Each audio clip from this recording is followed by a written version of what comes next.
Pharma ప్రమాదంపై సమగ్ర విచారణ జరపాలి. మృతుల కుటుంబాలకి ₹1 కోటి పరిహారం ఇవ్వాలి. సిఐటియు జిల్లా ఉపాధ్యక్షులు గణశెట్టి డిమాండ్. అనకాపల్లి జిల్లా పరవాడ ఫార్మా సిటీలోని ఠాగూర్ ఫార్మా కంపెనీలో విషవాయువులు లీకైన ఘటనలో 11 మంది కార్మికులు అస్వస్థతకి గురవగా 2 మృతి చెందారు. మృతి చెందిన కార్మికులు కుటుంబాలకి ₹1 కోటి నష్టపరిహారం ఇవ్వాలని, అస్వస్థతకి గురైన వారికి మెరుగైన వైద్యం అందించాలని, ఈ ప్రమాదంపై సమగ్ర విచారణ జరిపి కంపెనీ యాజమాన్యంపై క్రిమినల్ చర్యలు తీసుకోవాలని రాష్ట్ర ప్రభుత్వాన్ని సిఐటియు జిల్లా ఉపాధ్యక్షులు గణశెట్టి సత్యనారాయణ డిమాండ్ చేశారు.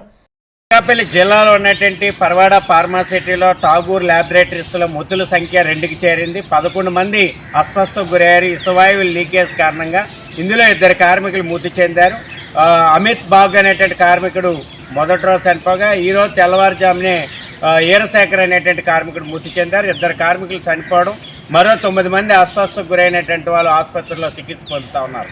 యాజమాన్యం సకాలంలో వైద్య సేవలు అందించకపోవడం వలన, సరైన మాస్కులు లేకపోవడం వల్ల పడినటువంటి హైడ్రోక్లోరైడ్ని వెంటనే కార్మికుల చేత క్లీనింగ్ చేయించి ఆ రకమైనటువంటి చర్యలకు పాల్పడి ఆసుపత్రికి సకాలంలో వైద్య సేవలకు అందించకపోవడం వల్ల, భద్రతా ప్రమాణాలు పాటించకపోవడం వల్ల, కార్మికుల యొక్క రక్షణ సంక్షేమాన్ని పూర్తిగా గాలికి వదిలేయడం వల్ల కార్మికుల యొక్క ప్రాణాలు గాలిలో కలిసిపోతూ ఉన్నాయి. ఈరోజు 2 కార్మికులు మృతి చెందారు. మరో 9 మంది కార్మికులు ఆసుపత్రిలో చికిత్స పొందుతూ ఉన్నారు. చనిపోయిన కార్మికులకు ₹1 కోటి నష్టపరిహారం చెల్లించాలని, అలాగే గాయపడ్డ కార్మికులు సతగాత్రులైనటువంటి కార్మికులకి మెరుగైన వైద్య సేవలు అందించాలని యాజమాన్యం నిర్లక్ష్యంగా గోప్యంగా ఈ సమాచారాన్ని దాచివేసింది.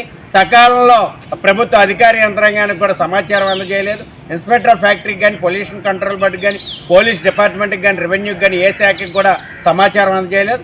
అందుకని ఇట్లాంటి కంపెనీల మీద క్రిమినల్ చర్యలు తీసుకోవాలని, సకాలంలో వైద్య సేవలు అందించకుండా నిర్లక్ష్యంగా వ్యవహరించినటువంటి యాజమాన్యం మీద క్రిమినల్ కేసులు నమోదు చేయాలని pharma city staff and workers union CITU demand చేస్తా ఉంది.